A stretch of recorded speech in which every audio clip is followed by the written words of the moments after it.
It's wild. Don't. How does time work? Somebody needs to explain to me. I know. Well, time is always kind of a weird thing that moves pretty fast, but this pandemic really kind of warped everything. So I want to start everything off before we get to the Grammys. Like, how did you get through the pandemic, that 3.5 year period? How did you survive it?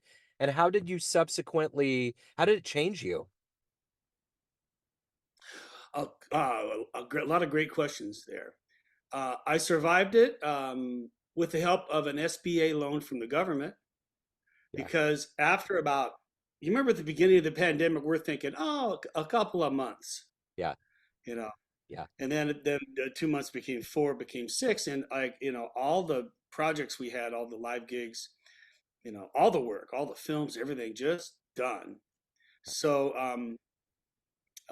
that became there were the good part of that was I got to get up every morning and just come down to the studio and do whatever I wanted. I Yeah. could write anything I wanted. I could practice all day. I could, I haven't had that luxury for quite a while. So I was pretty productive in terms of just creating music. I wrote a piece for the Boston Brass and Wind Ensemble, things I wouldn't have had time to do. I wrote a series of piano duets, kind of classical things, which is a record that's coming out first quarter of this year. So I love that part, and but the isolation of it was started to get cumulative, and with a composer, we spend a lot of time isolated anyway, because that's the only way to do it. You got to be by yourself. You have to kind of go inward and ask yourself, what do I want to do? What do I believe in? All that stuff. Can't do that with a bunch of people around. You can't get the guys together and start jamming. And, well, we can, well, how about this? And how about that? And I mean, I guess that works for some genres of music, but for meaningful composition, it's a solitary thing. So we're used to that. But the reward for that solitude is eventually you get to go stand up in front of an orchestra or stand up in front of a big band and hear these human beings lift the music off the page, right?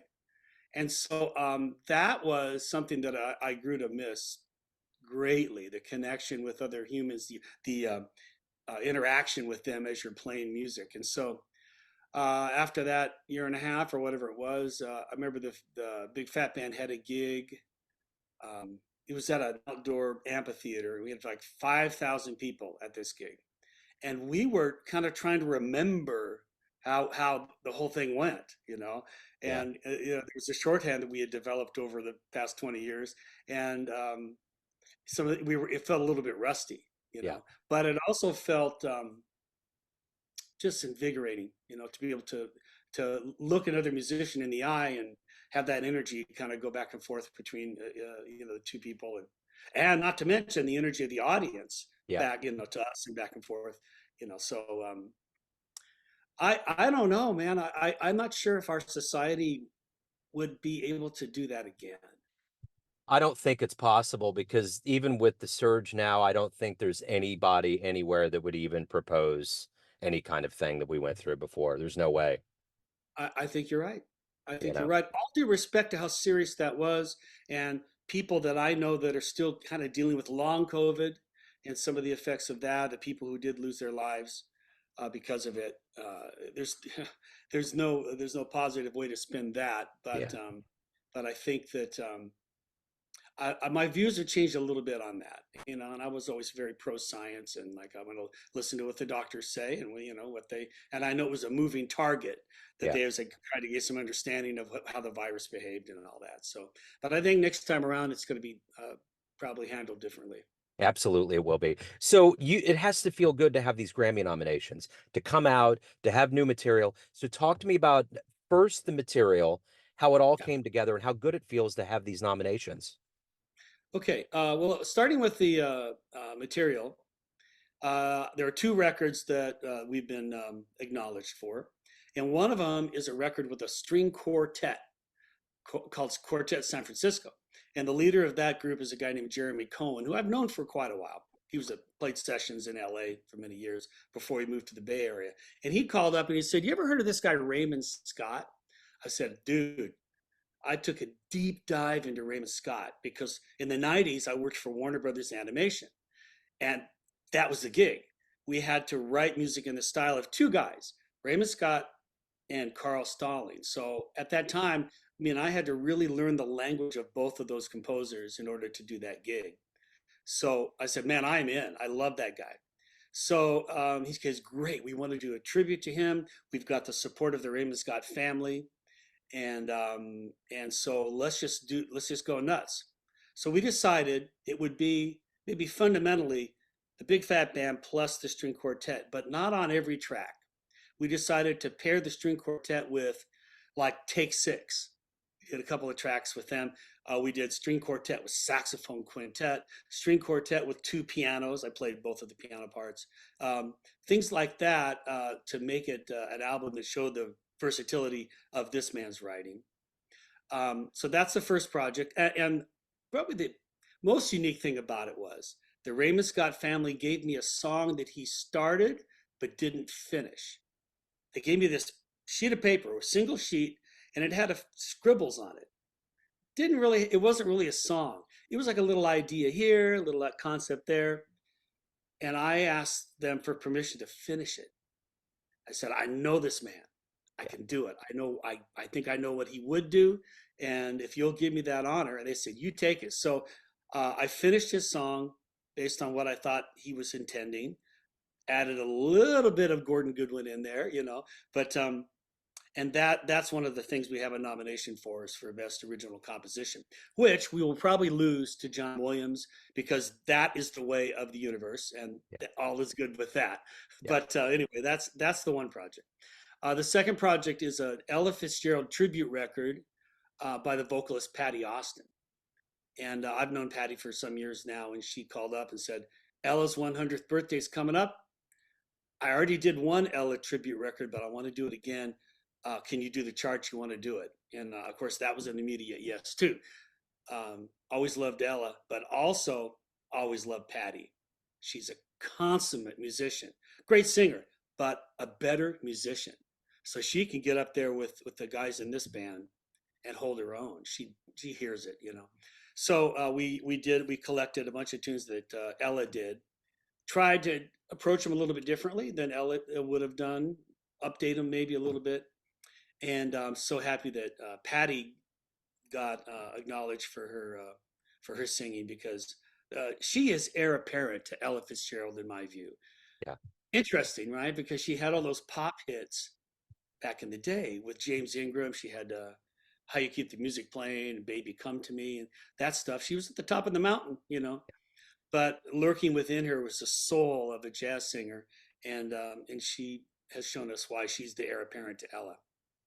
As So to how it as to how it feels, yeah, yeah, I've really talking to you now, looking back, over the arc of the last 23 years. I mean, I got 25 nominations, and I don't know how it happened. It yeah, doesn't make sense to me. Like I said, how does time work? yeah, I don't know. Other than you just get up every day and you do what you love and do it, the best you can, and then before you know it, you've got a body of work. yeah. And so the fact that people have responded to it it feels great. Um, it's not, I gave an interview. I think it was after my second Grammy win, and you give a little speech. They give you a fake Grammy to hold. And you're talking to the audience, and then you go backstage, and then they give you another Grammy, and then you do an interview. And the guy asked me that same question: how does it feel to win a Grammy? And I said, obviously it's really gratifying for my ego, but the truth is, my music's no better now that I have this. Yeah. And there's four guys out there that just lost, and their music's no worse. So it's a little tricky when you're trying to compare, art to art, you Yeah. know? Yeah. I agree. As, and he looks at me and he goes, seriously, dude, that's what you're giving me. He wanted me to do like, oh man, it's awesome, and I Uh-huh. said, don't get me wrong, I don't mean to be, not be show gratitude because I do think it's awesome. I said, but here's the best thing is that if these Grammys help me to do it again, open up a few doors, so I can continue to write music and play music. And that is the real value of it. Yeah. Well, there's such a grounded nature. There's such a humility in the jazz community. I never really ever hear any musician doing backflips. And I don't necessarily see a lot of people do that, Mhm. but there are certain genres where that's it. That's one of the big reasons why they do it. And their trajectory will change because of that. Interesting. Yeah. Well, I mean, and most of us in the jazz community believe you're writing music or playing music for awards, then it's probably a fool's errand, you Yeah. know. And you're right.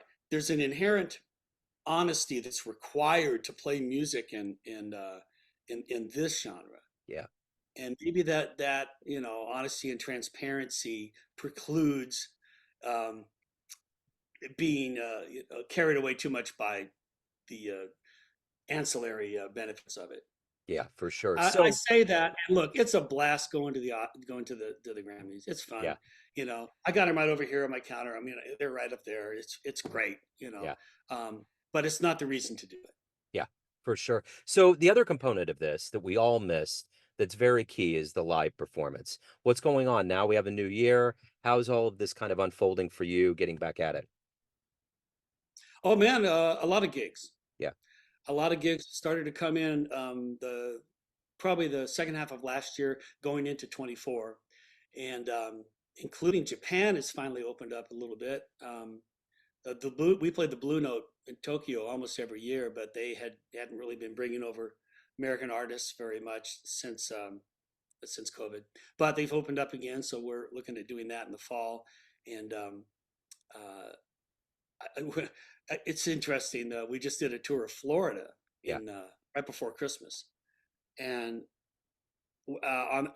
as we were about to leave, about 10 out of the 20 guys on the tour started to feel sick. 10 out of 20 got the Rona Oh, on that wow. trip. Wow. And, and so I'm not saying it has anything to do with Florida necessarily, but um, I think that was kind of at the start of this most recent surge. So Yes.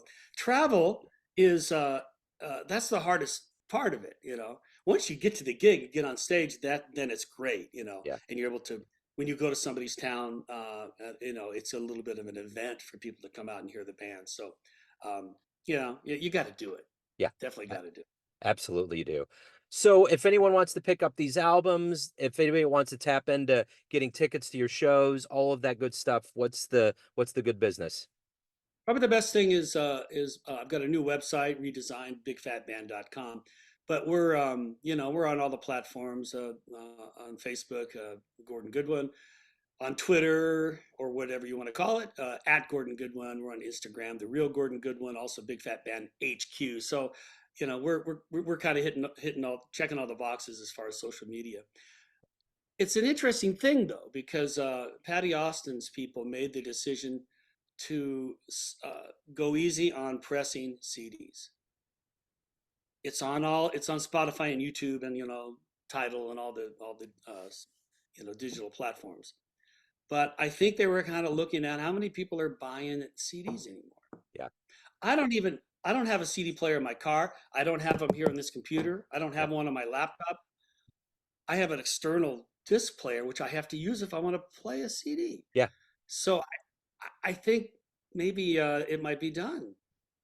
I think And it's a weird thing because we have a demographic that goes from people that heard Benny Goodman yeah. the first time, that age, and high school kids, Yeah. and the high school kids are fine with digital media, Yeah. uh, and some of the more mature people would definitely want to still have a CD. I tell you what, we've been doing vinyl, Yeah. because vinyl seems to be something that is really good, for this music. It's kind of it's an interesting thing to re-experience it, because first of all, the pressing plants are backed up. Yeah. I need to have reprints of our record, The Gordian Knot, and they said, get in line now, and we'll have it for you in a year. Wow. So, Yeah. but I'm really excited about that format. I listen to it and I go, how do we ever get away from this? Yeah. Right. Exactly. Right? Yeah. It's beautiful. Yeah. Well, Gordon, it's been great to catch up with you. So great to see you in such a it was really hard to see everybody kind of not doing anything for so long. So now that the awards are happening, albums are popping, live shows, it's so good. Thank you for taking a minute out today. My pleasure. Thank you, Joe. Good to see Yes, you. sir. Have a great 2024.